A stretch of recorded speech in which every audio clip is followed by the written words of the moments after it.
I am starting a new segment that I'm going to do weekly and just bring a topic of discussion for you to think about and just kind of give my insight and my own personal experience. So let's jump right in.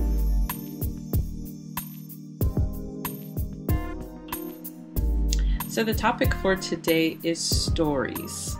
Stories is a word that is used in coaching, and stories are those things that we tell ourselves that sometimes are true, but most of the time they're not true. They are stories that we tell ourselves as to why things are happening in our lives. They're also things that keep us from reaching our goals and being the best that we can be in life. That I have struggled with for many years, coming out of a 12-year difficult marriage, was the story that I was not enough. The story that I would tell myself is that I was not enough for my ex-husband to fight for our marriage. And so as the years went on after my divorce, in other relationships, different situations, a lot of times that was the story that I would tell myself. I am not enough.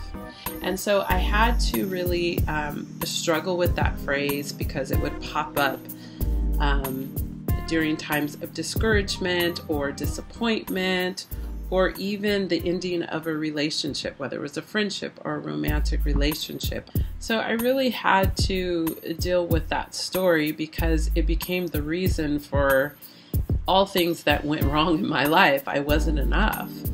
And I had to change it. I had to turn it around. I had to replace that thought. And before I did that, I had to write it down. I had to write it down on a piece of paper, what I believed about myself, whether it was true or not. Then I had to analyze if it was true or not. And when I analyzed it, it wasn't true. It wasn't true. I was enough. I was more than enough to fight for. And then when I turned the phrase around, two things. One, I didn't have to be enough. All I need to be is who I was created to be, whatever my purpose is, and specifically my purpose in Christ. That's all that I had to be. Two, I realized I was enough because Christ said that I was enough. When he came to earth and died on the cross for my sins, he said to me and to all of us, you are enough. You are enough that the King of Kings and the Lord of Lords would die for you. So once I realized that, that phrase, not being enough, left my life. And there are moments when it still tries to creep in, but then I go back to what I replaced it with. So my question to you is, what are your stories? What are the stories that play around in your mind that tell you you can't do this or you can't do that? Or how dare you try to start a business?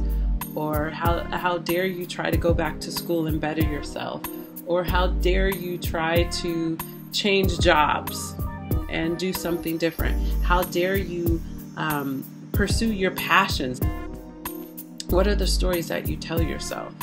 Do you tell yourself that you're not enough in relationships, whether it be in your marriage or in your friendship?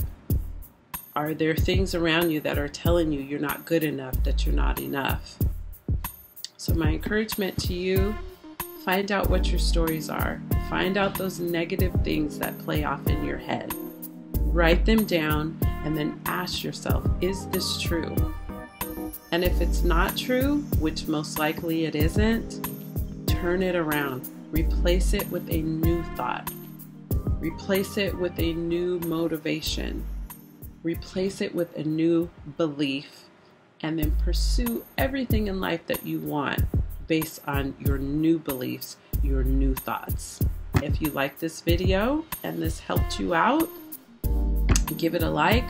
I'd love to hear what some of your stories are in the comments below, and I'll see you next time.